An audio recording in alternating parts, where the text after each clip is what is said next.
আসসালামু আলাইকুম। আশা করছি সবাই ভালো আছেন।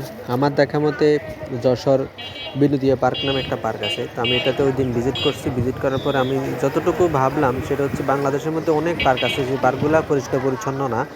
মানে সব জায়গায় একটা একটা বিনোদিয়া পার্কে ঘুরে সেটা দেখতে হচ্ছে অনেক পরিষ্কার পরিচ্ছন্ন হওয়ার একটা রিজন আছে সেটা হচ্ছে এটা সেনাবাহিনীর আন্ডারে, যার কারণে সেনাবাহিনীরা সবসময় তাদের ক্যাম্প তাদের আশেপাশ সব কিছু একদম মানে ফার্ম মিলিটারি যেগুলাই আছে সব কিছু ওনারা অনেক পরিষ্কার পরিচ্ছন্ন রাখার জন্য স্বাচ্ছন্দ্য মানে চেষ্টা করে।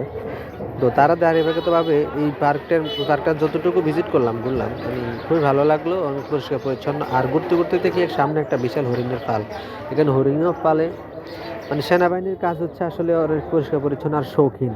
তাদের যাতায়াত ব্যবস্থা মানে জীবনযাপন খুবই মানে আর কি। তো এটা ভালো লাগে।